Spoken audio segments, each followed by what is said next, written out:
Good evening, everyone. We'll open the meeting. Please rise to the pledge.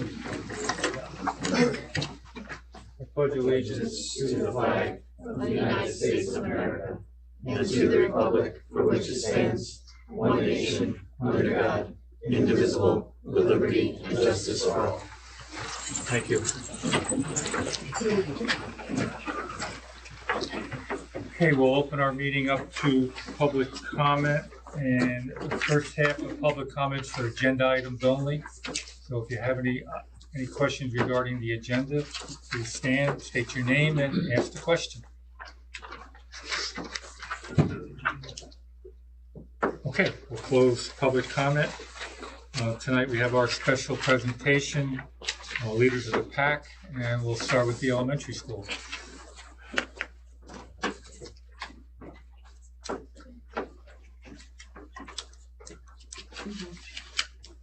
Good evening, everyone. We have here Lucas Ballister as our leader of the pack. He's in kindergarten.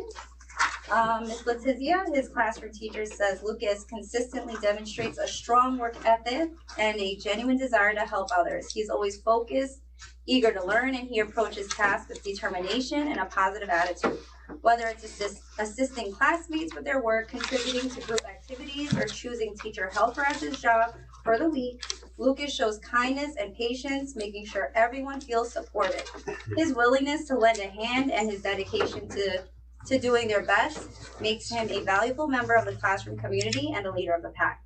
Ms. Hughes, your STEAM teacher, says Lucas is a leader among his class. When he visits during special, he is always the first to show that he is ready to listen and learn, being a great example to his classmates.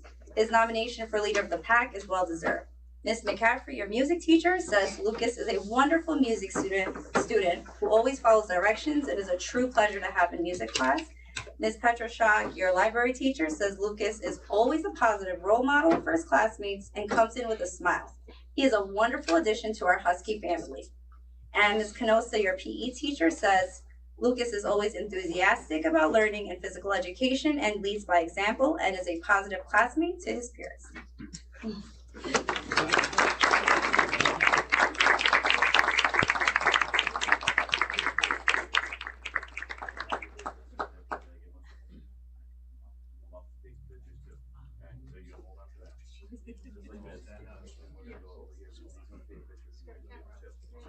Does mom want to get in the picture? Okay.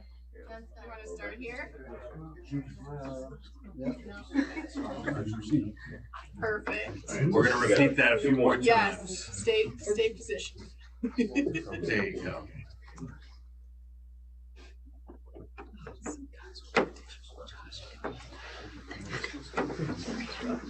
Congratulations.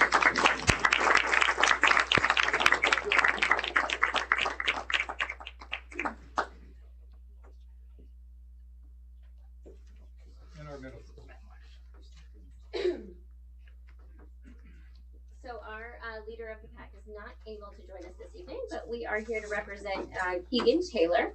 He is a sixth grader, and just a few kind things that his teachers had to say about him is Miss Monaperto, his math teacher, said that Keegan has proven to be an exceptional student in my advanced math class.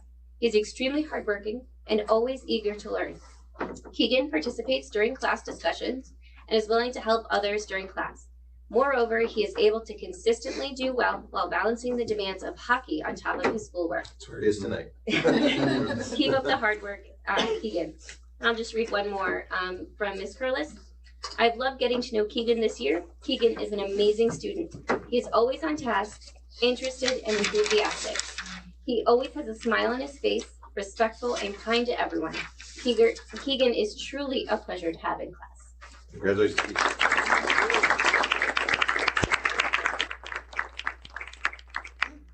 Suggest that tomorrow when you hand that to him, if you could get a photo and get it to us so that we can include it in the, absolutely, that'd be great. Thank you.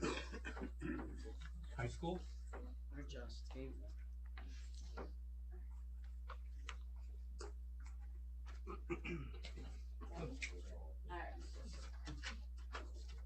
So our March leader of the pack is Josh Bishop.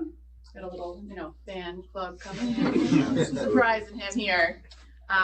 So a few things about Josh. Miss Trapani or Miss Whiston, your math teacher, said Josh is such a genuinely kind person, always ready to share exciting news that brightens my day. His infectious happiness and thoughtfulness never fails to put a smile on my face. Over the years, I've had the privilege of watching him grow into a mature young man, and I'm continually impressed by his critical thinking and unique problem-solving skills. His ability to approach challenges from different perspectives just shows how much he's grown and developed. Mr. Tatum from English. Josh was my student in both 10th and 11th grade, and there's one moment that I think captures what I loved most about him.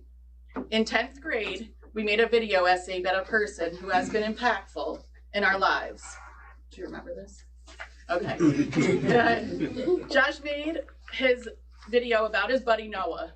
It was goofy and funny, but it was 100% genuine.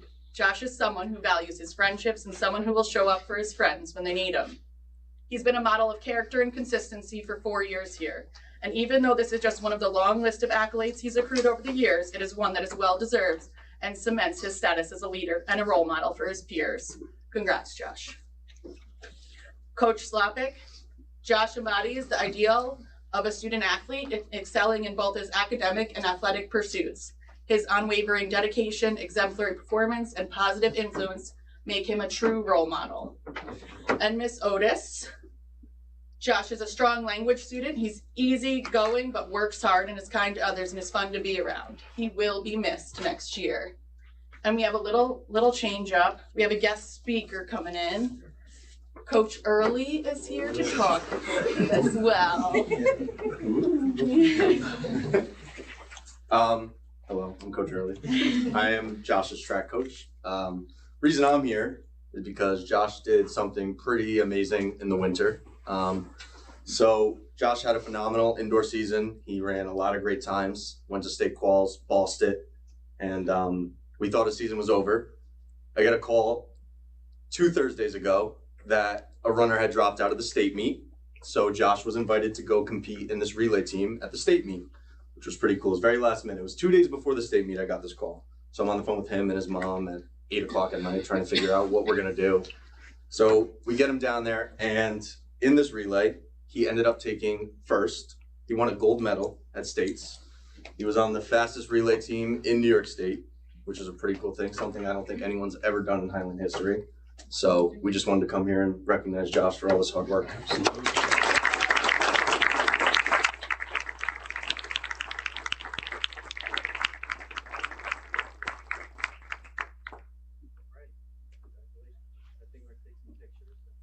Pictures. Josh is a little bit tall.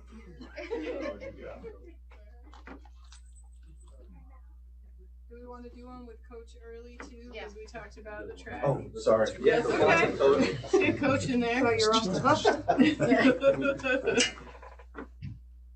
Everyone can just move over. Oh, there we go. Now I get y'all. Okay. Perfect. All right. Whoever else needs to step in.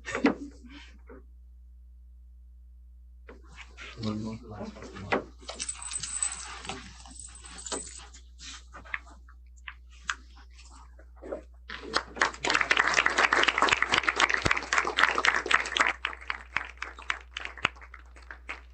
on behalf of the entire Board of Education, we congratulate our leaders of the pack. Job well done. And one little note. Now I know why Mary Ann Ingraham comes to all our meetings. It was for this moment to see her grandson receive leader of the pack. Congratulations, everyone.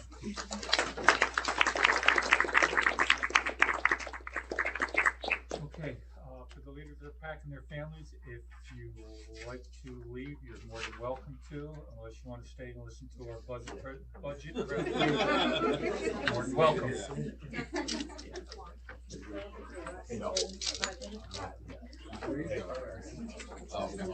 You're allowed to go.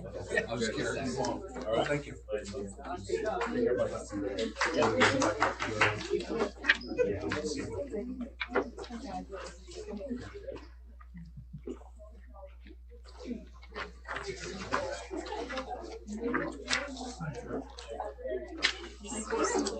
All right, see you guys.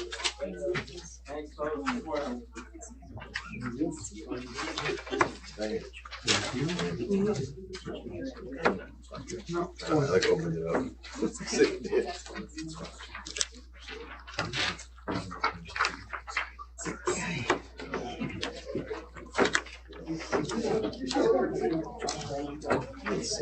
Everybody got a package?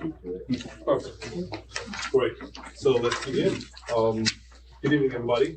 Tonight's presentation will focus on two major items. We will review the 25-26 draft budget. We'll go over the expense shortfall and the proposed budget shortfall recommendations. And then finally, we'll talk about the bus referendum proposal. So, at our last board meeting on March 4th, I presented the revenue side, and I just wanted to show this once again, that the revenues have not changed at this point in time.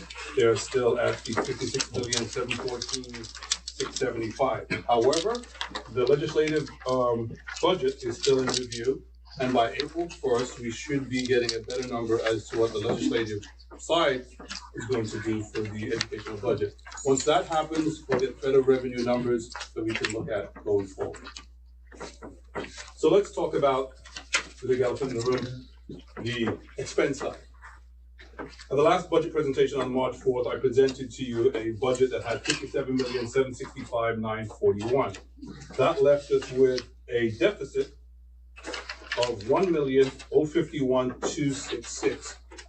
We had discussions. He told me to go back to my office, work on making some cuts, and that's what I did. And I brought the expenses down by $440,656. Most of those areas were salaries, benefits. As you can see here, we did some student services, a little bit on buildings and grounds. I'm sure Pete's not here, so I can say that with no problem. A little bit of equipment. Hopefully Rich won't get mad at me. But either way, we brought all these expenses down by going back through the numbers as you asked me to do and scrub them and bring them down to a reasonable point. Now, these numbers were basically district-wide reductions. We talked about salary adjustments, vacancies, and reclassification of salaries to utilize grants. What that simply means is we went inside the system and I looked at all the vacancies we had and I trimmed some of them. Every school district has vacancies on their budget. And basically it's just to align if we leave, staff should leave. We want to make sure we have enough staff there or positions that we can bring people on board. In terms of grants, and I see Dr. Boyd looking at me like that I cut his grants. No, we did not. We just reallocated some of the general fund staff to the grants. And one of them was Patrick Boyd, to make sure that his ratios were a little bit higher into the 20%, maybe 25%. But once again, we just recalibrated the appropriate money to the grants that would support the grants. And we looked at some of the vacancies and some of the overtime we also adjusted. And those are the things in salaries. Unemployment benefits, we did see a decrease in the TRS ratios, but the ERS went up and we had some increases in our health benefits for those who have different types of benefit plans. MVP went up 2%, NYSER went up approximately 9%. So we just made sure when I looked at those items, I kind of reduced those adjustments down. I had done a high estimate on those benefits. For example, for one point I said it was 15% increase and I cut it down to 10%. And then I got it down to something that's reasonable. Once again, also taking into consideration those individuals that we moved around and the vacancies we got rid of, we reduced some of the benefits. In terms of BOCES was an increase. We are still looking at BOCES. We're looking at some of the cost contracts. By April 1st, we should have a better hold on what the BOCES numbers are. Once again, it's my job to kind of estimate high and then start trimming down. I did my best to trim down, but I don't want to reduce the services that we have. So once again, I left BOCES kind of at an increase. Finally, student services. What I did was I went into the different organizations that we send our students to, looking at their tuition rates and doing an estimate of what the rate increase will be. Went on the state portal to make sure I had a variable that made sense instead of me just going, ooh, 10%, actually looking at something that made sense. And we put that into the tuition. Once again, just cutting down some of those expenses. We got down to supplies and equipment and we just made some basic adjustments there. And that brought us down by 440,656, which was a fairly decent number. And here we go. Here is the overall presentation. We moved from 1,051,266 down to 610,610. It's a good number. And from there, we decided, well, how are we going to attack that number? How do we bring that number down? How do we address that? And this is what we have to address tonight. We have 3 different recommendations for the board, and they're in your package. Presentation number 1, or observation, or recommendation number 1 would be to use our reserves. Now, I did include in your package the detail of the reserves and how we determine the reserves. And I'll just bring myself up to my speed. The first one is the reserves recommendation, where we could use the ERS, we could use the TRS, and we could use a little bit of the tax priority. This board has put together a healthy, I would say, reserve package or policy that we do every single year. And once again, I put it in your package so you can see those reserve requirements that you've established. If we use some of the reserves, we'll be using, once again, 300,000 from the ERS and 300,000 from TRS. There was no magical number that I came up with in terms of why I took 300. I figured we've got half teachers, half ERS. Let's just keep it clean, but I'm just giving you the recommendation.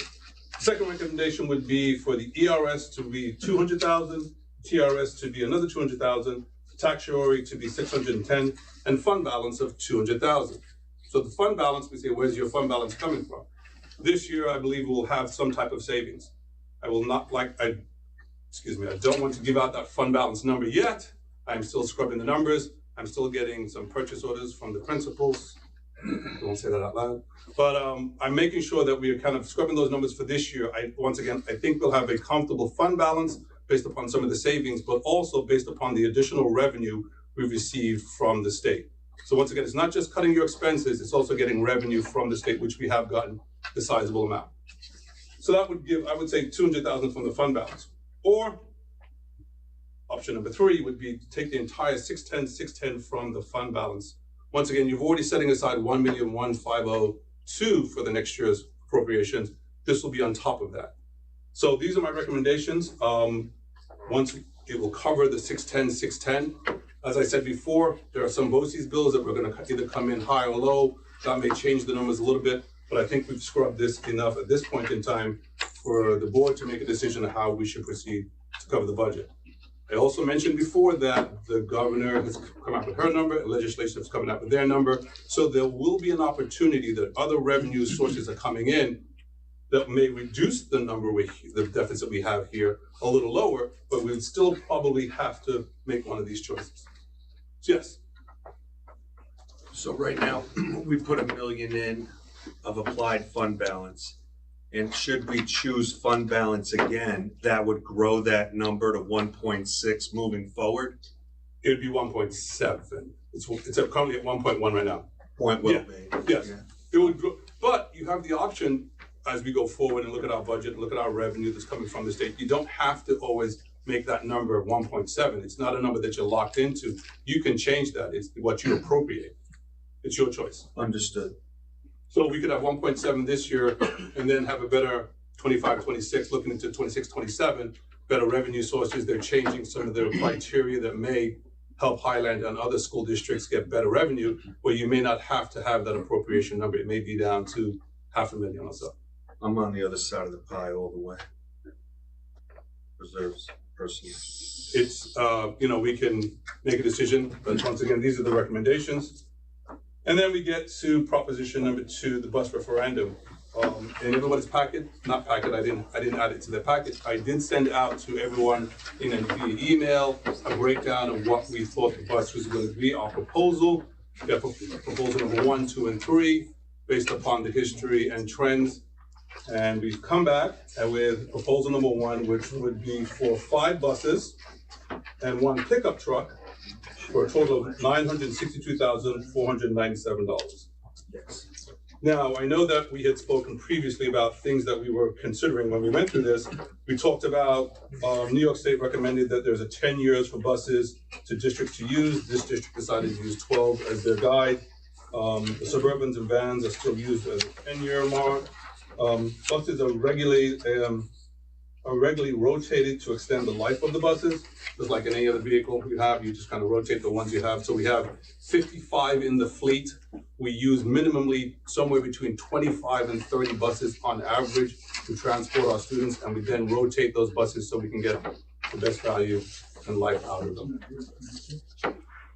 So As I said, the proposal that we presented out there would put 5 new buses into the proposal and 1 pickup truck. That would give us a fleet of 60. And what I also presented to you previously was kind of a breakdown that would show over the next 5 years, if we follow the trend of, and I use the word lightly, disposal. These are the buses that are maxing out in 12 years. Doesn't mean that they're bad, doesn't mean we're getting rid of them. They just mean they've aged out. And my grandkids tell me that all the time. So I'm still functional. But these things are, the buses are still moving along. We still can use them. But if we follow that trend by 29-30 school year, we would be at that mark where 25 buses on the road would be what we would have in our fleet that are valid, but we would still have older buses running. And then by 31, we would kind of fall under that line of 25 buses that we would need. And that's why I think we made the suggestion of 5 buses on pickup truck. Once again, the big issue is, will the governor come through with her electric bus mandate? All school districts are trying to struggle with that. I think this will give us enough time for the next 3-4 years to kind of one, determine where we are with the electric mandate. 2, if we need to start implementing electric purchases, we have some years to do that. And 3, more importantly, build our infrastructure and get everything we need so we can do that. But we would still have enough fleet in our system to transport our students and have, if anything should arrive. With that being said, I'm sure there are questions. Topics for discussion or going forward will be to guide the administration, me, Joel, and the board, but addressing the budget deficit, which one do we want to go with, reserve, fund balance. And then the next step is board's meeting is scheduled for April 1st. At that point, we should have better numbers from the state, and then we could give a better presentation into what the revenues are. If there are any questions. I was curious, the grant monies that you're using to supplement the salaries, or what exactly is the number we're looking at there? Should they disappear, what would we be looking at in the vulnerability? About 300,000 to 400,000, I would say, give or take. That's a fair number. No, so it's recoupable. It's not recoupable. So did we have extra grant money that we could use that we shifted stuff in, or did we get additional grant funding? We had, what we looked at was when the salaries were put onto the spreadsheet that we have, we would basically sort of appropriate a portion of the salaries accordingly to the grants. Instead of making it 25%, we could make it 30%, depending upon if we could max out the grant. Yes, some of the grants have increased a little bit, but not all of them. So we're just kind of apportioning the salaries accordingly. It was justifiable within the grant, so. Yes. So have we maxed out the grants with what you've looked at and what you've changed? At this point, we will be maxing out the grants without going too much into supplies and kind of tipping over that scale there. So I guess my other question, did we max them out last year as well? Yes, and we did. now What happens usually is you kind of look at your salaries towards and the expenses towards the end of a grant, and then you look at really maxing them out and you move expenses from the general fund into the grant to blow that out completely. yeah, I just want to make sure we're maximizing. Oh yes, we're maximizing. I'm not leaving. And my concern with the other end, should the grants go away, I want to make sure that we're not left in a position where we can't recoup that money or we can't accommodate those positions. Correct. So, and it's important to realize that only a portion of the salaries are paid that way. We would never want to put an entire salary into a grant because that is not necessarily recoupable if something were to happen with them. So. Is April 1st when we have to adopt the budget? No. No. The 22nd, the next meeting. Thank you. Let's go back to budget balance recommendations, and then we'll talk about that, and we'll talk about the April 1st date. My feeling right now is that our next meeting is April 1st.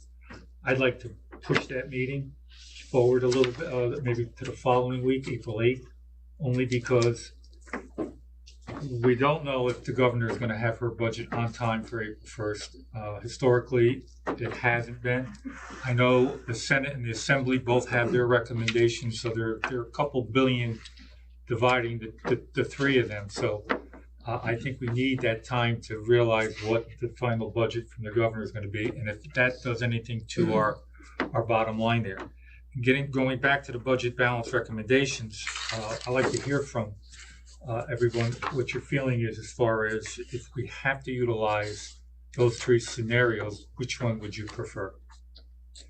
We can give Desmond that recommendation possibly this evening, and then when the budget comes in, however it massages the numbers a little bit, we might be able to put back in some of those areas and not have to draw as much.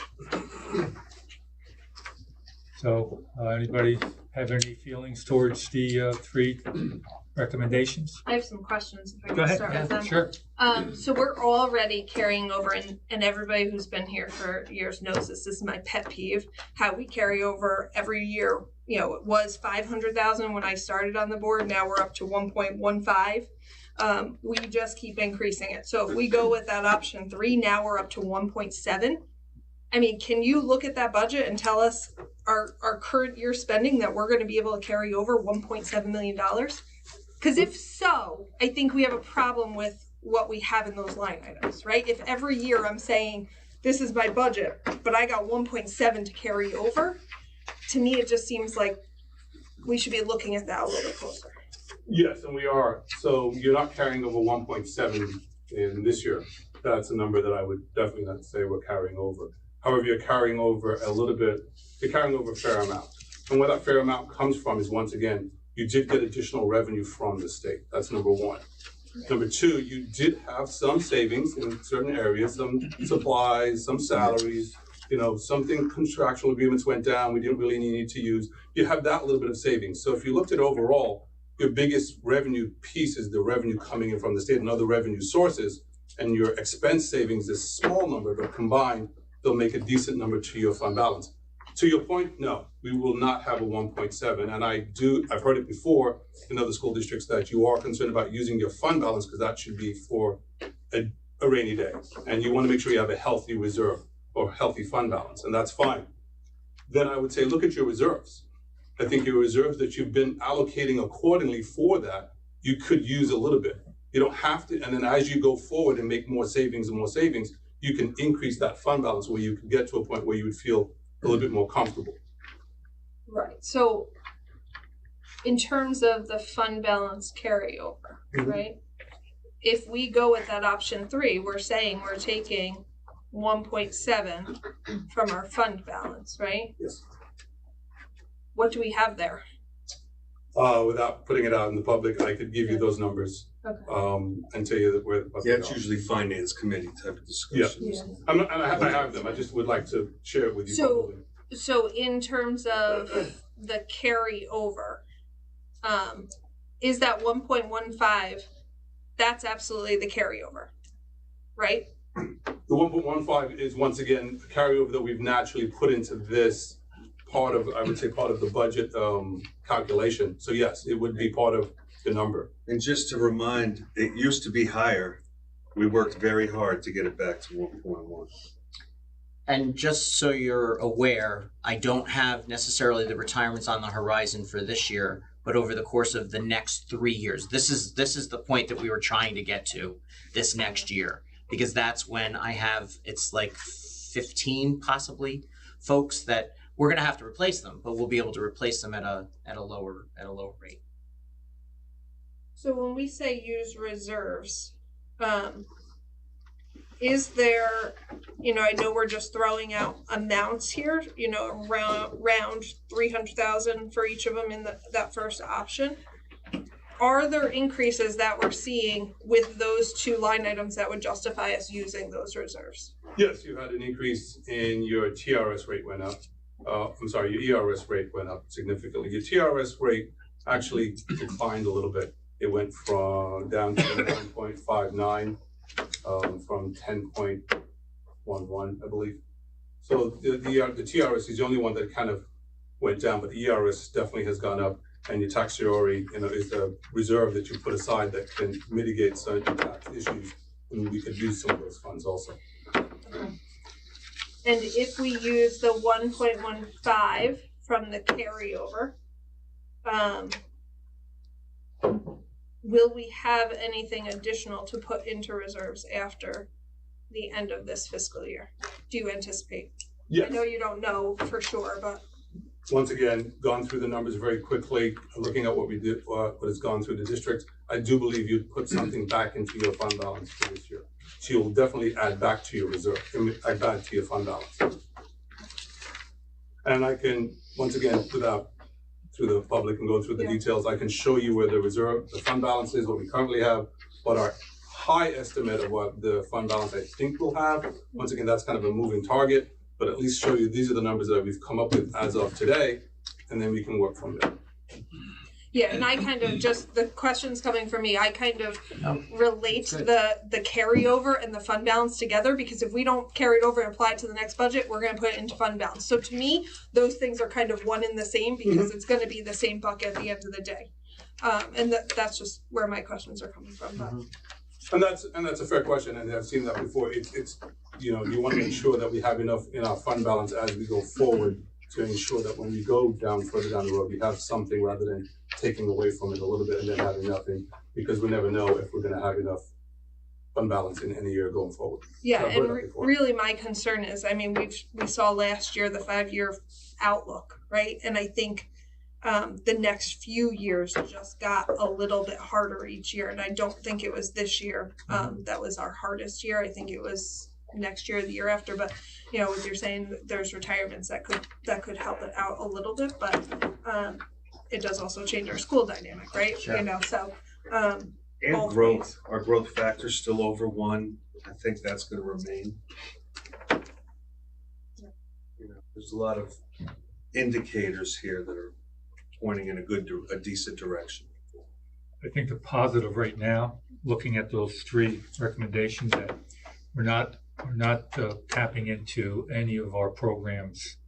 So we're not cutting any programs. I mean, we're looking at taking reserve to meet the balance to budget, or increase the fund balance take. But we're not impacting programs. Right, but I think that's all a choice. I mean, we could have done the same thing last year, taking it all from fund balance, right? I mean, so yes, I do think it is a good thing that it's low enough that we can consider covering that gap with one of the 2. But that is always a choice as well, and I think, you know. Absolutely, and that's our choice tonight. I mean, we can direct the administration to go back and look at cuts to narrow that gap. But right now, we're not. It's not necessary. Right. Necessary. Right. Anybody else have feelings of where you'd like to go as far as the balanced recommendations? Feel free to email me. I'm willing to give you everything you want. I think it's important also to know that we're not necessarily tied to the 300. If it's a little more in one, a little less in the other, you know, this is just an example. You know, so those numbers can be massaged somewhat, so that it's a little bit more from one, a little less from the other. And the balance of those reserves is not shown. That's just what's recommended to you is out of the reserves. In the second package, right. There's a detail, and the totals equal what's exactly in your reserves. So that would be enough that you have. Each one has then I think it's also fair to mention, as I think Al mentioned it before, both houses of the legislature, their one-party bills look like they're really pushing for schools to get an additional amount of funding. So, you know, that would go right back into filling this void. Has there been any data that might fill in the word amount? Like both 2% houses to 4% increase? Don't quote me. One of the houses they want to go 2% to 3%. The other house, might have been Senate. The Assembly wants to go from 2 to 2.9%. Both houses want to put the brakes on the electric busing. One wants to eliminate it completely. I think that was the Assembly, with an assemblyman from somewhere central New York has a whole other plan that he's proposing. The other one was allowing the commissioner to put delays in place depending on local issues. So for instance, if Central Hudson wasn't able to provide the power that we needed, we could apply to her and she could put a delay in our area, that type of thing. The biggest thing is changing that I may say this wrong, so correct me if I'm wrong, the growth factor or the calculation to make us more like... Oh, it's called the Regional Cost Index. That's what it is. What that is basically They've broken up the state into certain sections, New York City, Long Island, Westchester, Hudson Valley, and each one of those regions gets a 1 point plus factor on their state aid or per pupil revenue. Their goal is to move the Hudson Valley equal to, I believe, New York City or Long Island, which I think is at 1.4. The metro area. And we are currently at like 1.3. So that right there. Matrix change. Yeah. If they do that for the Hudson Valley, that's an increase automatically for all school districts because the ratio that they're adding on to your pupil cost per student that you're going to get reimbursed for is being multiplied by that. Of course, New York City gets pulled out of there; they get their own factor, and then I think Long Island gets their own other factor. But if that does pass, it adds revenue to every school district. That factor goes up. So once again, I think we're at 1.3, some sequence of numbers on. It would go to 1.4. I was trying to look at what that would do in terms of Highland and for our school districts. But you have to dive back into the foundation, and that's a formula that's arduous at Can best. you bring up that slide more? I want to know where board members, feel about that. And I'll say, because out of the gates, I was real, hard against using fund balance, and that's only because, and if you're out there, this is for you, Sue Gilmore. We worked very hard to reduce. It is so hard once you commit a fund balance number. It's like baked in. It's really difficult to reduce. So the goal was to get it down to $1 million, and we got it down. What is it, 1.1? 1.15. As close as we could get. So the thought of that going back up, because that's risk, makes me nervous. But yet there's schools out there who would apply the fund balance, not think twice about it. I just don't know if it can be regenerated. That's a discussion. But so that's why I'm all reserves. And for me, the word reserve, I don't know, provides an answer for me. That's what the money's been set aside for. But somebody might feel otherwise, and or a 50-50. I just want to make sure that every board member, if you have a strong feeling, I want to hear about it, one way or the other. Desmond, with the reserve money. I don't think we need to go all the way to the 22nd before we adopt the budget, because then it's only good news that could come from the state, I'd imagine, is what it sounds like. Anyway, enough. But if we go with the information from the state, and I'm going with Al's point of view, we wait till we see what those numbers are. As long as we have an idea that we're going with that shortfall should be less 300,000, 250,000. We have a goal of how we want to address it. That would make it easier once we're presenting it to you. And I'm not saying that the state's coming back at $400,000. That's not what I'm saying. But there will be changes to your revenue sources that will impact this deficit. How much, I don't know. That's what everybody's waiting for until April, a little bit after April 1st. But it will have an impact here on your numbers. And I'm being optimistic that it will reduce that number at least minimum. Option 2 there kind of takes a blend more from 3 or 4 different amounts. The ERS reserves, TRS reserves, as they're set up, does this create any kind of situation within those funds that we should be aware of? We have comfortable amounts left in those accounts. I believe you have in the package that I gave everybody, there are comfortable amounts left in those numbers, so that if you did take this portion off the top, it would not be a significant dent to that number. And once again, you've set up your reserve policies to kind of, when you get your fund balance, you kind of put your money back into your reserves. That was part of the policies that you set up. So whenever we get a fund balance, we've been allocating some of the money specifically to the reserves. Some of it's earmarked for those funds. To the reserves, and then flooding back into your fund balance. So that's what I've been doing. You go first to your reserves, and then what's left over, you kind of be dropping into the fund balance. Because that's what was set up here as part of the guidelines. As we move forward, I like reserve option 1. And like Joel said earlier, it doesn't have to be equal. You can leave that up to Desmond to decide of how he wants to portion that amount there. It could be 400, 200. But I still like to go with the reserves and the tax cert, touch fund balance or add more fund balance at all. So my recommendation as we move forward would be option one. I also am leaning towards option one. I really don't want to touch anything with the fund balance. I'm not sure that I agree with the round numbers based on the account, but again, that's up to you and so, but I am leaning towards one as my recommendation as well.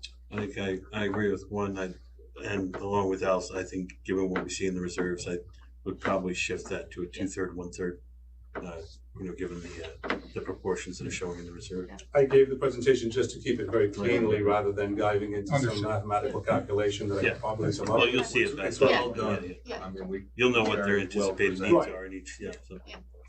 So I think we've given Desmond a direction right now. The April 1st, oh, Jen, I'm I sorry. agree with option one and looking at the reserves here and Ed's comment about maybe not splitting it the way it's shown here, but I agree. Well, you'll know the future needs as you see them, so. Right, yeah. And I will take into consideration, what Heather had said, in regards to the ERS, if that is coming down, then we're trying to portion it accordingly based upon some of the, Yeah, I would just prefer to keep it in line with where we're seeing the cost, take the Sure. reserves out of there, because if you have TRS all of a sudden shoot up, and now we took 300 and we're down to 600 now, and we don't have the money in the reserves there, it doesn't make sense that we used it when we didn't really see an increase. Exactly, you'll see the outcome. Yeah. What is the, just curious, I'm sorry, I'm asking more open-ended questions, what's the theory behind pulling that tax tertiary? The theory behind that is that we have allocated funds if an organization or an entity goes back to the county and says that we disagree with your number, and then we have to give them some type of rebate or reinstatement. And we've been funding that accordingly, and you have some guidelines that specifically talk to that in the package that specifically talks about how you should treat that tax year. At a certain point in time, it asks for you to kind of give it back to the general fund. And I was just wondering if there's any that have any areas that we were concerned about that have fallen off of that radar, in which case it made sense to use it. Yes. Last year there were some questions about certain entities who were challenging the tax rates that they were applied by. That resolved itself. We have some new pilots coming on board. I've looked at the numbers. Basically, what you have in your reserve, even if those individuals didn't pay or didn't come through, you still have more than enough to shelter that. So at some point, we could use the tax priority to kind of circle back, but I want to make sure that we have something healthy enough to thwart off any type of tax issues that we have. And once again, I think that's one of the areas I could either bolster up, or if we take it from the TRS, I can move it into that line. Yeah, I guess just a similar thing, like if there's some that have fallen off the radar that we're not concerned about, certainly maybe we take a little bit more from there, but if there's more on there that we are worried about, we might not want to pull so much from We've there. got a couple of issues right now, but not enough that we need to the balance that you have. Okay. That's Thank with the you. others, you'll have the vision of that, so. Right. But once again, ERS, TRS, as I said before, ERS has gone up and TRS has gone down. So, we'll just kind of look, I'll adjust it accordingly. But either way, these are just the kind of the categories where I could take it from. And if I'm going to go with reserves, I can get better numbers as we get better numbers towards April 1st. I know there's a lot of rules around these reserves, but just to follow up on the point that the board member made, that we take 300 from TRS and now that's 600 and you get an unanticipated expense that exceeds that. Can there be transfers from these funds from one to another if need be? Not even really. if public approval? I will look into that. Usually it's not necessarily the case. What happens is, as your fund balance for this year comes through, we would move money into those buckets accordingly and then move balance into your fund balance. So you're plugging, you're doing that math. There's other ways to address that. It's coming back in. And there's nothing to say that we couldn't use the ERS one if TRS went way up, right? Like there's no, I just, in my mind, when I'm saving for something, and if I'm using it, I would like to use it for that purpose and kind of keep those aligned. But that's just my, my own preference, exactly. They don't need voter approval. I mean, the only Right, one that has exactly. voter approval is our capital reserve. Can I ask just a side note? The capital reserve balance that you have on here, the 1.13, or 1.1. Just curious, is that after the capital project or is that before we used for the capital? I believe that's what we used to set the new 10-year one up last year. So that's after That this was what capital was- project's done, we still have that in there. Yes, so this Okay. was Okay, this thank was you. what was left. If you remember last year, we had a third proposal. Yeah. We could not use that funding. We had to put it into another 10-year reserve. If we didn't, so we didn't use it. We put it in. We started that. We opened it with that amount, and now that money will just continue until the next capital project. That money, as Al mentioned, can't be used unless there's voter Correct. approval on it. Yeah. So when we go out for another capital project, we will say we're using, and hopefully that dollar amount will be a lot higher, that we're gonna use X number of dollars from that fund to offset the capital project. I just wasn't sure if that was going to go away with the completion of this capital project, but it sounds No, like. actually, after this capital project, there'll probably be more money that goes into that because there'll be funding that maybe wasn't used up. Okay, so is everybody comfortable with moving our April 1st meeting to April 8th? Just so Desmond, hopefully the state will have. We both have professional work obligations. Okay. But Is there another day that's convenient for? It's not that week. Not that week. yeah, We're at the same conference. ironically, we're at the same conference. The whole week? Yeah, I come I'm- back Thursday. I'm gone the 6th through the It would have to be 15th. 22nd. I'm in a conference the following week, but. That's spring break. Yeah. I'll be at work, yeah. So then the following week, I'm gonna get to the snow day give back, but it would be the first day that we come back. 22nd. But I mean, that could definitely be planned if that's, That's if we don't have a 22nd 's quorum already for- a meeting, right? if we don't have a quorum for the 8th, your next option is the 22nd. Which is already scheduled. Yes. So we'll do the 8th, just to get the information, and we don't have to vote until Jen and Janine are back. Will we have a quorum? Hopefully, If you have a quorum. we'll have 5. Okay, We'll have a quorum. great. If we miss one, we'll still have a quorum. So then there's no meeting on the 1st. No You're meeting. moving the 1st to the 8th. Yeah, so Lisa will send something out on that tomorrow. And hopefully the governor will have some answers for us. Just for the record, it was originally the 8th and we moved it to the 1st, back in the summer when we were setting the schedule. And historically, Historically, we always move that first one because of the budget. Because of the They state, never yep. meet, yeah. All right, going back to our proposition, we need to adopt that, You don't have to remember Mike's yeah, Mike, number 1, yeah. Tom, number 2. where would you be on those recommendations? Number 1? Number one. So it sounds like everybody's there. Yeah, on that, Going back to the bus proposition. only if the pickup's electric though.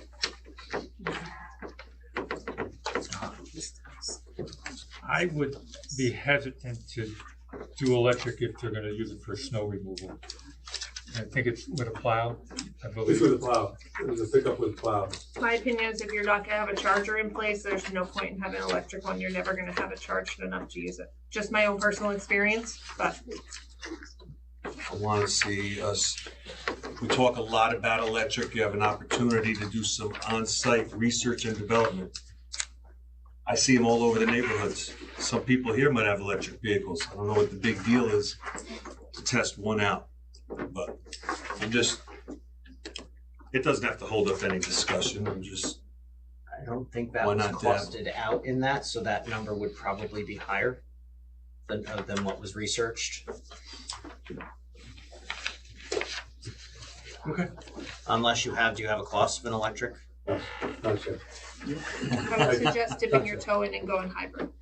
look, Sorry. you guys are the ones I that keep was bringing up dipping your toe electric. in and And going now I'm hybrid. saying ante up and nobody wants to ante up. No, I think Well, What's up? I think at the last meeting, we talked about suburban, that we were gonna add a suburban to, the list to go electric, but, All right.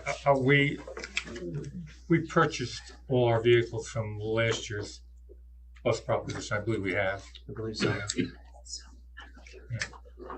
I don't want to increase the amount if it's not planned And I on. believe There's always next year. we can't wait till, April 8th to approve a bus proposition, otherwise we lose it. It's gotta be done tonight or a special meeting prior to April 1st, I think it is. We need 45 days. Correct. I just gotta get to the newspaper. I'm good moving forward. I'm on for 2 more years, gang. So Everybody okay with, Later on. I got an on the extension agenda, we cord can do a for you. roll call, Mr. The first Chairman. legal notice is April 4th to the, It's like 100 foot. So. oh, we got either tonight or we have to have a meeting on the first. Oh, this is everybody, going to everybody motion? good moving Yeah, proposition? motion. One? All right, it's on our agenda towards the end to vote that in. So we're all good on the bus proposition? I just have one issue. I apologize for April 8th. It has nothing to do with Highland. It has to do with my heavy foot. Evidently, I have got a speeding ticket, trying to get here on time. I postponed it because of tonight, and they gave me, guess what day? The 8th. So I will do my best to postpone that. Otherwise, if you don't see me after the 8th, you know, We'll know where to visit. you know where to visit me. Send sandwiches. It wasn't the school zone, I hope. You can't make this up, folks. You can't. I will do my best to make sure I get here, and I will try and make that change. But once again, Don't speak. I just want to get here on time.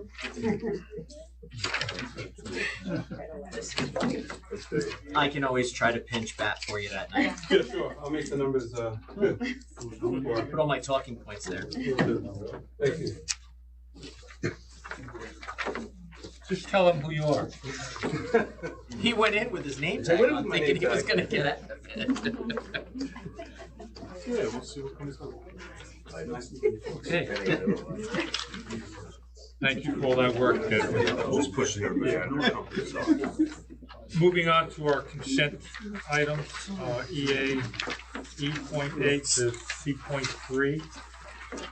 And then we do have an addendum under personnel for retirement, school bus driver.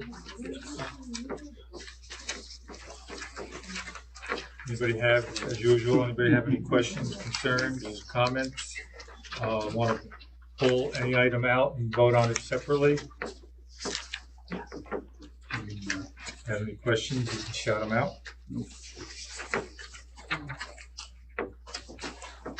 Support service and our business official and superintendent did a lot of work on those change orders and allowance disbursements, so they're All within, all accurate and all within reason. So they're okay. Triple checked. Yes. Good. All right, can I entertain a motion to accept our consent? Motion by Heather, second by Tom. Is there any discussion? Everyone's good? All those in favor? Aye. Opposed? So carried.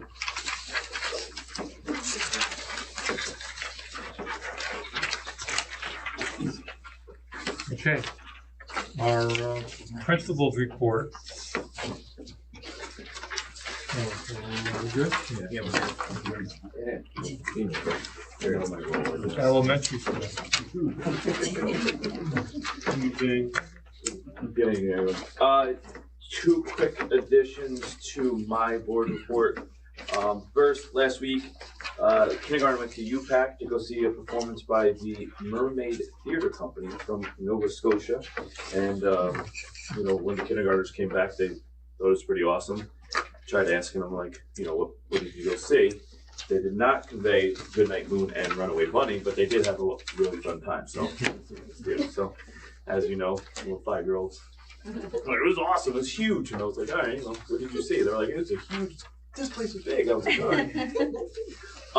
And the same kids that if they thought the 1980s that we were in horse and Agreed, buggy, yeah. and everything Being was that black it was and born in white. the 80s, they thought everything was in black and white. I don't know if you guys saw this interview with some first graders and kindergartners. They also said that the 80s, that there was horse and carriages and they had to walk everywhere, and that there was no traffic signs, the lights. Yeah, really 1980s, huh? So we did that for the 100th day celebration. And then the last thing is kind of more of a joint announcement, I guess, because it's between two different buildings. Miss Meyer from the high school came down and brought down a bunch of students today and they read and discussed Ramadan with various classes in the elementary school. So it was kind of a both edition. So does anyone have any questions? Keep them motivated. It's a long stretch here. It's just been great. Thank you, Ian. Sure is. Andrew? Yeah. Hi, everyone. Two quick updates. The first one, today actually, our 6th grade, so Lindsay Gerard, who's the librarian between the middle school and the high school, set up a virtual Q&A session with, it was nationwide actually, with author Alan Gratz, who wrote the book Refugee, which our 6th graders are actually currently reading. So it was really cool. So they were all in the cafeteria, and he got to talk about his book, his process, different things in the book. And then he also took pre-sent questions from different kids around the country to answer about his book and himself and his career. So it was really cool. The kids really enjoyed it. It took about an hour, and it was just a really, really cool event. So I wanted to add that. Then the other thing is actually from all three of the buildings, which is we talked about this in the past, and there was an alert sent out. But on Thursday at 5:30, we're doing a information session for parents and for community members regarding the new mobile device policy in the district. So I just want to pass one of these around for everybody. And again, that's from all three of us. So but I figured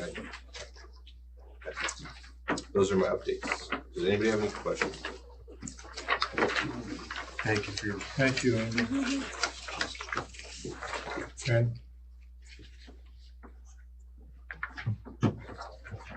Good evening, everybody. Two brief updates. In your board report, you'll notice that we had an elective fair for the first time at the high school. Very successful.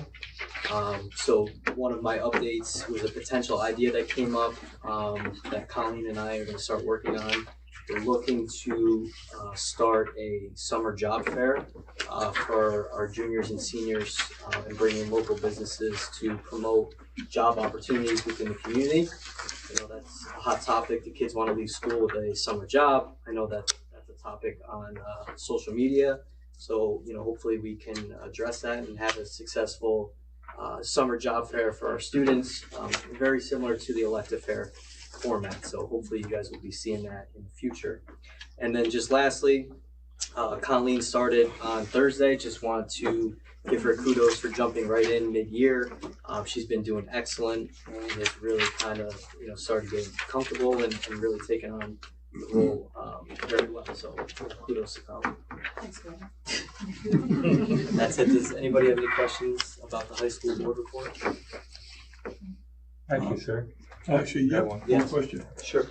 Rollout of the new cell phone policy yesterday, correct? First official. Yeah, Monday. Yep. It was yesterday. It seems like a week already. Everybody around me has been thinking it's Thursday. But things went pretty smooth. Yeah, so I would say it went very smooth. We had grade level meetings the Friday before. I know the district had made communication once the policy was passed. I've also made communication directly to my families at the high school. You know, we've been floating around. The teachers have been great, talking about it in the classes leading up to really kind of help with that anticipation. And, you know, some minor growing pains and just things that we need to figure out and just things that were not expected, nothing major. And it's also, you know, an interesting time for Colleen because she's also getting settled in. But other than that, you know, the feedback has been great for the most part, and we're going to continue to monitor it, see what's going well, what may need work, and just improve it. So real good buy-in on it. Then. Yeah, I would say for the most part that, you know, that I've heard. Right. Thank you. Thank you. Yeah. Any other questions for the high school? Good. Thank you, everyone. Okay, our directors' monthly reports. Anybody have any questions? Our directors are all sitting here. So if you have anything, shout out to them. Kathy, you got it in your report. You said how you were up to just about, you got all your people back to work. They were out. We had a couple long-term people that were out sick. They're back. Yeah. So we're looking good. We have 2 people in training. We're very excited about that. A fleeting moment because we just voted, you know, on approving a retirement. I do know that. At your department, so. Yep. Mm-hmm. enjoy it while it's there. Yeah, thank you. Richard, reading your report, I noticed that due to some concerns we had within our student body and one student board rep down here, when we're having a discussion about tech facilities in the high school here, you listened and you upgraded some equipment and made things work for some, the high-end portfolios that people have to produce and be able to get out there to where they're going. So thank you very much for that. Really appreciate it. Keep an eye on it, okay? Anybody else? Yeah, Rich, can you just go into a little bit more detail about some of the network infrastructure? I know you mentioned that the concession stand is all ready to go and that there was some upgrades done to the press box for the athletics for spring. So what needed to really be done, and are we ready to go for the new field and everything for spring sports? Right. So we had to make sure that the fiber internet cables were ran to those, both the press box and to the concession stand. Make sure that the switches were installed and that they were configured correctly, wireless access points, so that the people around in the stands and the concession stand can connect phones, so that if there's any issues they can call. So we just made sure all of that was set up and it's all working, and we verified it was all up today. The last little bit of that. So on the old press box, maybe this is a joint thing with Frank. On the old press box, I know there was a camera for use of for students to be able to, dive into their account, so they could use that filming for, potentially going on to college to get recruited. Has all of that been fixed and is available for use? Yes. The huddle is all, yes. And it's working and all that's yes. Good? Okay. It worked in a full, yes. Okay. Anyone else? Okay, thank you to our director. Moving on to our student rep. At the elementary school, 73 kindergarten registration packets have been sent out and 27 have been returned. And the number actually increased between last Wednesday when I was emailed and yesterday. So another reminder will go out to tell people to pick up the packets and return them, and the elementary school faculty and staff did an amazing job promoting the kindergarten registration. There are 25 classrooms participating in Junior Achievement in grades kindergarten through 5th grade. The Junior Achievement Program is an education initiative run by the Highland Rotary Club, and a huge thanks to the Highland Rotary for supporting Early Childhood Scholarship. And today, actually, Hope Williams, a Highland High School student, went to the elementary school and did theater activities with 4th graders during their music class. Teaching elementary school age kids musical theater is part of her capstone project for Mrs. Saylor's citizenship and action class. She went March 13th, 14th, 17th, as well as today. At the middle school, the students have been excitedly preparing to harvest syrup in Dr. Harris's science elective class on the HMS property. So far, they've used Dr. Harris's botany knowledge to tap maple trees and collect the sap. The students will be boiling the sap later this week to create some maple syrup. And throughout the whole month of March, students have participated in the celebration of National Days. Earlier in the month, students dressed in festive PJs for Pajama Day and fun clothes for Cheese Doodle and Mario Days. They also got to sample cookies on Oreo Day, which would have been my favorite. Last week, the students were able to engage in a scavenger hunt around the building on Pie Day to try and find the most pictures of pies throughout the building. This celebration will continue until the end of March and should create many more fun activities for students.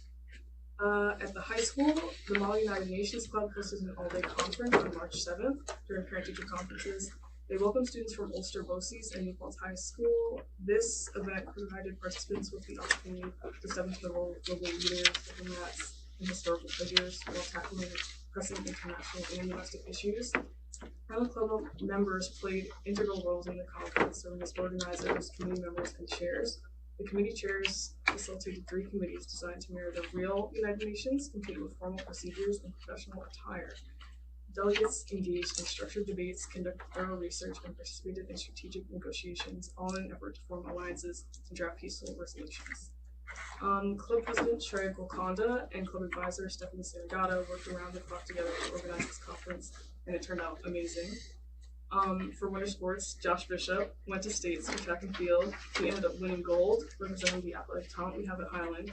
For wrestling, Bradley Gatto, Quinn Jones, and Jacob DeClaire went to states in the Division II Section 9 New York State Wrestling Championships, and both cheer and girls and boys basketball had amazing seasons. Also in Sailor Citizenship and Action class, Lily Reynolds and Haley Sutphin are putting together a book drive. Their capstone project is about helping younger students be more engaged in reading, and they've identified a serious literacy problem in America for many reasons, such as children not getting enough resources, having learning disabilities, or simply just having a lack of desire to read. And they researched and found an organization called the Red Bookshelf. They're located in Albany, and they take used or new books and put red bookshelves around the town for children and young adults to enjoy. Lily and Haley had a book drive where they put boxes in the Highland Elementary, Middle School, and high schools for everyone to be able to donate books they might not want anymore, and help get a lot of books that they will be taking to Albany themselves next Wednesday of 19th. Also in the CIA class, Alexis Villaris continued Rachel Branda and Riley Klein's clothing drive project, which they started last year. Alexis received innumerable donations from community members, sorted through the clothing, and put on the clothing drive all day, also during parent-teacher conferences, when she didn't have to be at school. Over 25 people that were in need were able to get free clothing, and the leftover clothes were taken by an organization called Clothing for Funding, which distributes clothes for those in need. The Highland High School Drama Club is putting on the Adams Family Musical. Performances will take place in the high school auditorium on March 28th and 27th at 7 p.m. Tickets are $10 in advance and $15 at the door. 5 and under are free. And this is going to be an amazing production full of catchy music and fantastic performances. So we hope to see you there. And that is all I have. Are there any questions? Okay, thank you. Mr. Zimmer, you're up. Good evening, everyone. I have 2 items to share with you. First, the next district-wide direct committee meeting will be next Tuesday, March 25th at 5:30 p.m. in the Elementary School Library Media Center. The meeting will include updates on elementary school building level work and a review of the finalized 2023-2024 equity report. For more information about the meeting, please reach out to Liaison Harriet Meyer at the high school. Next, another UPK update. Local preschools who are interested in participating in next year's UPK program with the district must submit their proposals to the district by the end of March. So far, as of today, we have received letters of intent from 3 local preschools, 2 of which have been part of the program for the past 2 years. The 3rd preschool is currently preparing a proposal for submission, and I will, of course, provide an update at our next Board of Ed meeting for the UPK program. And for all the parents out there of preschool age children, be on the lookout for information about our UPK program for the next school year. Information will be going out in April, as it always does. And there'll be information about how to sign up and whether we'll need to do a lottery or not. We'll have an idea of how many seats we can offer. So more information to follow soon. Any questions? Thank you, Bill. Just wanted to ask, I know in the past when we were first introducing the program, there was the pricing that was coming back was a little elevated. Has there been any, nothing? Well, I anticipate, according to the governor's budget and what the state has released, it's going to be pretty comparable to what we were able to offer this year. Okay. So nothing has changed at this point. Okay, I meant on the other side, they're not requiring more than you're able to offer. No, well, you mean the preschools? Yeah. No, but I think they decide how many seats they can offer us based on that. So instead of offering, saying we have 40, 50 seats for you, they might say we have 20 to try to. So we have no way of negotiating those numbers. We don't, because we don't really have any of our own funds going toward that. So, but I will say this year, we offered 58 seats and there were 60 applicants, and we were able to get through, and we didn't have a waiting list after once it started. So as opposed to the first year, which we had 40 seats to offer and 80 applicants, and there was a long waiting list. Right. So it's moments like that where I wish we had some element of negotiating seats. Right. Yeah. But at this point, no. Thank you. Thank you. Dr. Boyd. We are in the midst of planning for our summer services, so we have students that do get programming and services year-round.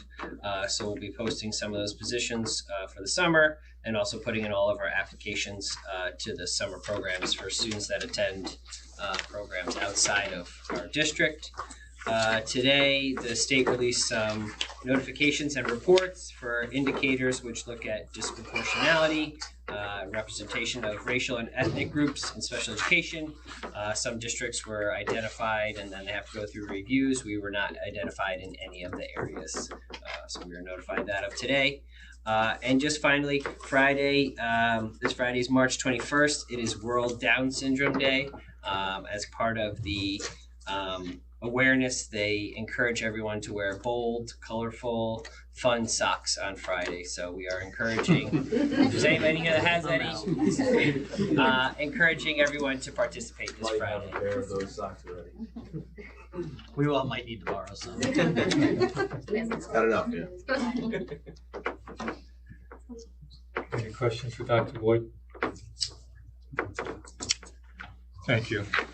Superintendent? Okay, so my report's almost done because everyone reported on everything that I had on my list. But just a reminder, the Ed Foundation dinner is May 9th from 6 to 10 at Indian Ridge.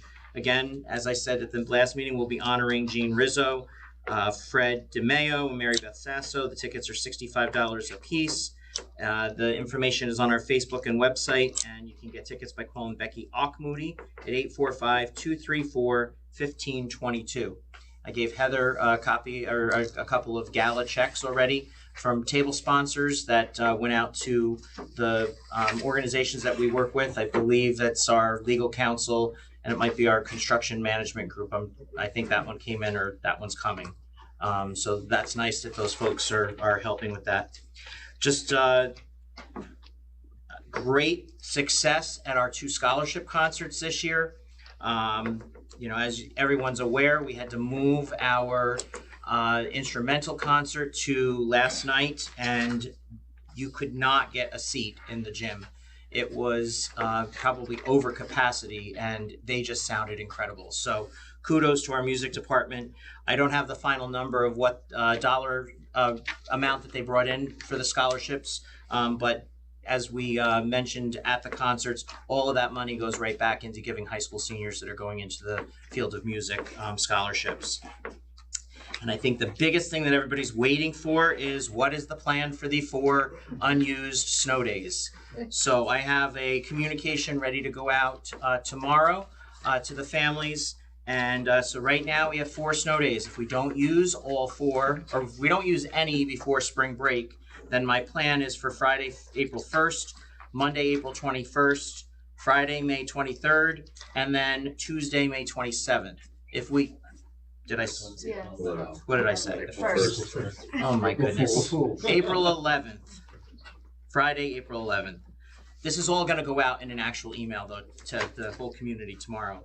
If we do use one before the break, then we will be in session on April 11th, and we will take Monday, April 21st, Friday, May 23rd, and Tuesday, May 27th. And then it goes on from there. If we use 2 days before the spring break, then we will have Monday, April 21st, and Friday, May 23rd. If we use 3, then it will just be Friday, May 23rd, and this will all be written out for the parents so that they can tack it up on their refrigerator. And if we do use any days before spring break, I will send out another communication. So if I had to make that call in the morning, I would tell parents that, you know, today we're closed, but expect an email from me later in the day just to clarify what the give back days are. We've never been in a situation where we've actually had 4 that we had to give back. So I guess exciting because folks get extra long weekend or break, and thankfully we didn't have any adverse weather that caused us to close too many times to interrupt instruction during the school year. So that'll go out tomorrow, and that's all that I have. Any questions? Everybody good on the unused snow days? All right. Board of Education, we covered the new business unused emergency days, and now we'll go into the policy regards to use of the new turf field that we had discussion last month. We had a policy proposal presented.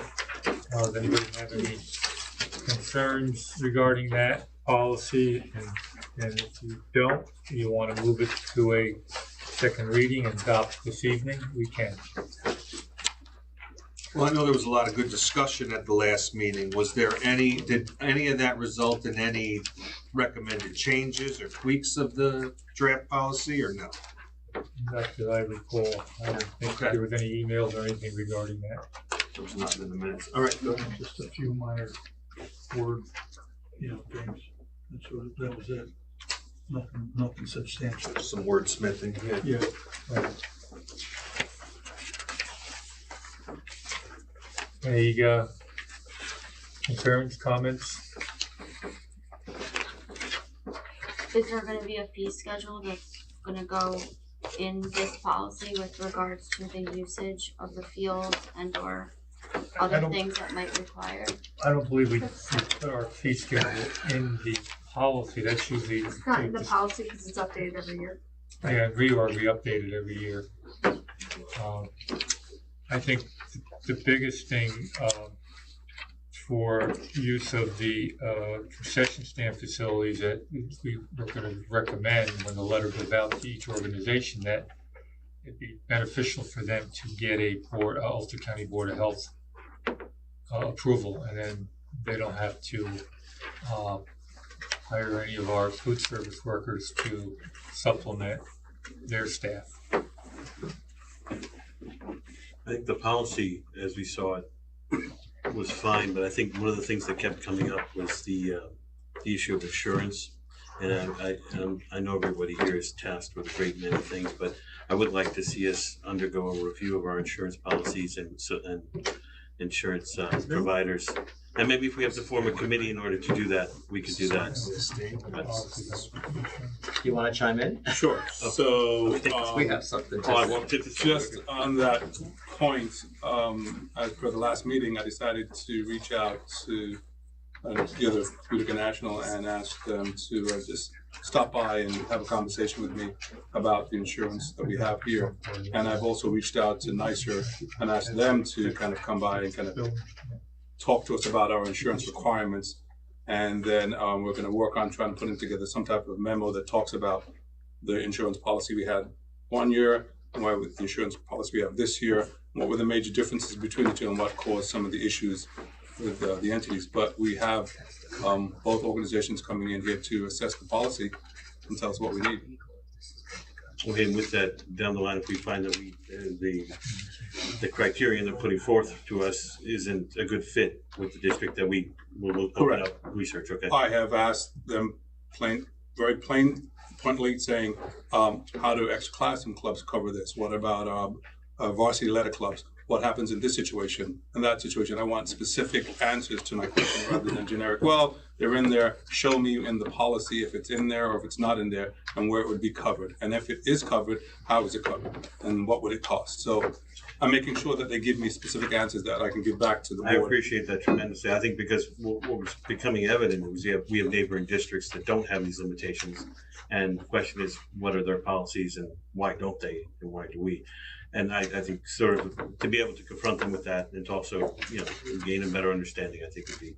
I think just to be clear, we don't know that they don't have those limitations. We just don't know if they accept more risk than what we're willing to accept. I think that's a valid point, but I think it's one we should explore as well. Right? I would say if anyone knows of examples of that, let us know, because that would help with the research. Just saying another district allows things to happen doesn't tell us what district can we call, can we do some research. So, that's an age-old thing is, I know that they do in other districts. Well, what other districts, so that we can make that phone call and find out, are they just taking on more risk? And if the board is willing to do that, then that's something that we need to have a conversation on about what that risk threshold is going to be. I would just be surprised if a sitting board would knowingly take on an inordinate amount of risk. And their boards may not know that they're taking on additional risks, but we won't know that until we can actually call the district that is in question. So as soon as we get the analysis, we'll share it with you. Thank you. The insurance requirements are not part of the policy. That's a district requirement. The policy is written. No, I know that's. What's happening is our current policy is community use of school facilities is going to have the turf field use added to it. Right. No, Neither one of them are going to talk about insurance. I said the policy was fine, but I think during the policy discussion, it became evident that this was an issue we needed to get a better understanding. And I mean, I'm going to say end result is that the board has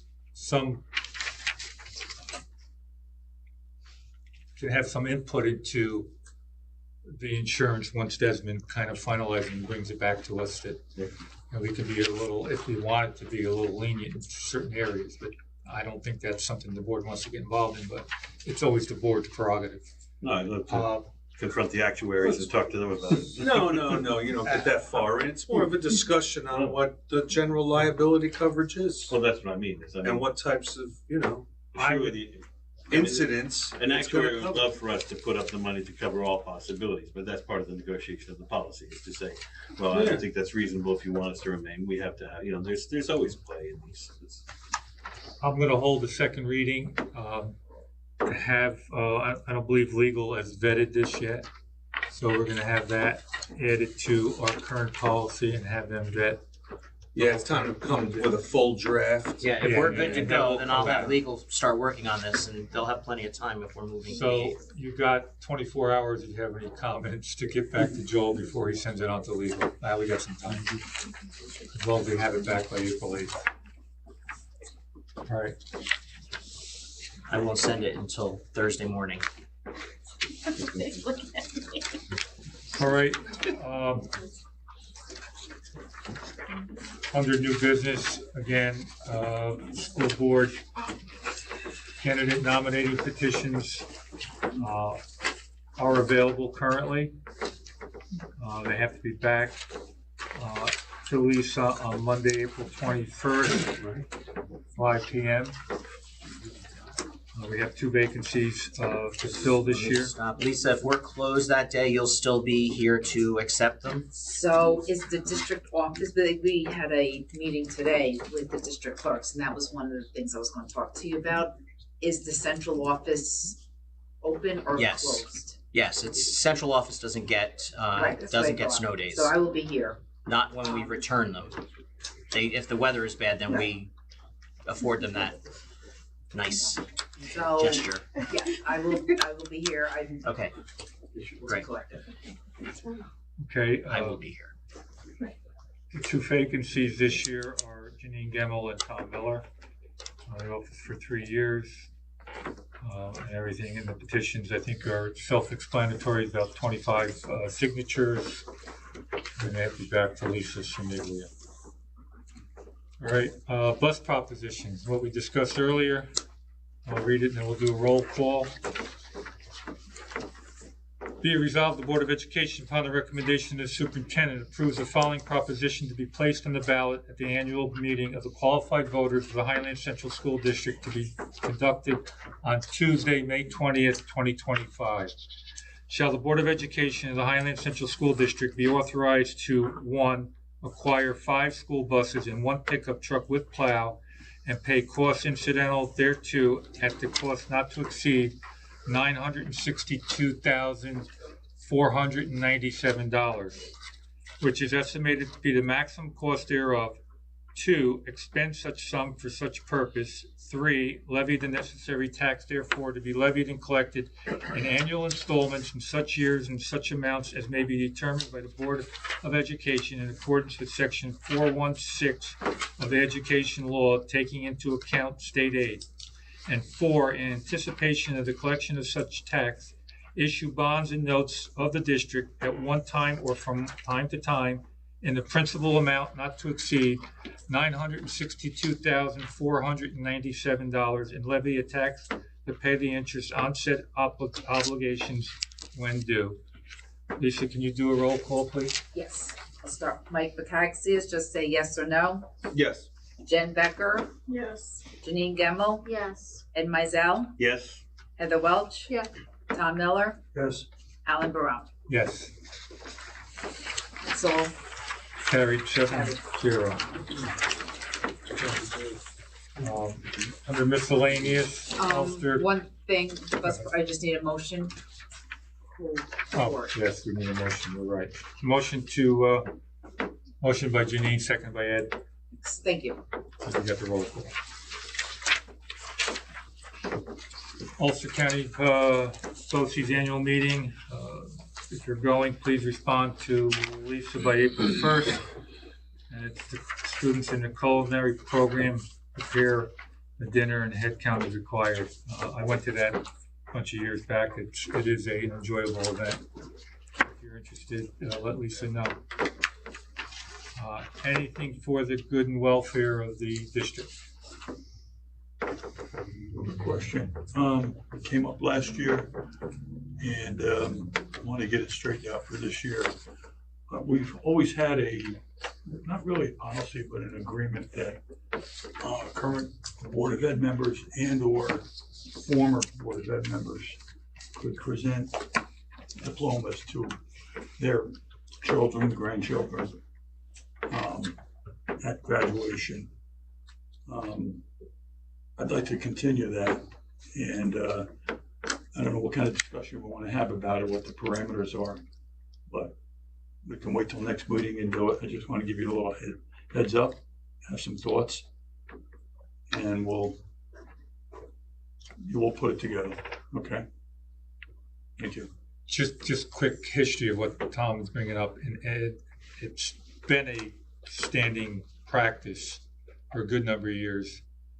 My only concern is quite a few years ago, and Tom will attest to it, that senior students would request board members, and it became like somewhat of a competition, see how many they can request to give out diplomas. I know at one point in time, Tom gave out quite a few, I gave out quite a few, and some other board members at that time. I think our discussion has to center around the current sitting board members and their children only, and maybe retired board members can give out to grandchildren. I don't think we should get into a position where we're allowing board members to just constantly give out diplomas, because it does slow down the distribution of the diplomas. It does cause some anxiety amongst certain people, because you got to make sure you get it to the guidance department where they can list it on the list of names they're reading off, that who's coming up, and then we have to wait for someone to come out of the audience to walk all the way up and give out the diploma. So keep that all in mind.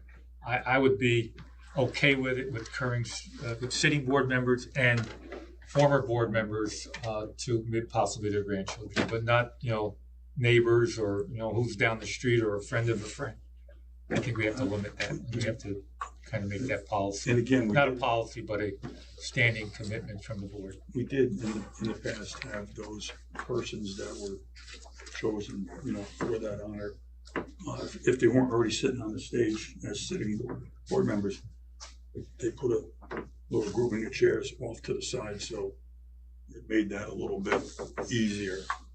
And again, it's probably one of the few perks, I think, if you want to consider it, or to be able to do that and have that honor. So. Okay. Anything else for the good and welfare of the district? Did we, just a question, did we commit to sponsoring a table at the gala, or we're just gonna leave it as? That was gonna be my question to everybody on the board, if the board wanted to contribute. I support it. I support it. I support it. Just. Okay, I'll let everybody know how much and Thank the you. details, but thank you, appreciate it. Okay. Anything else for the good and welfare of the district? I'll open the meeting up to public comment for general items. Okay, we'll close public comment. Ask for a motion to adjourn. I believe we want to go into executive session for a short executive session to discuss contracts, salary adjustments. Motion.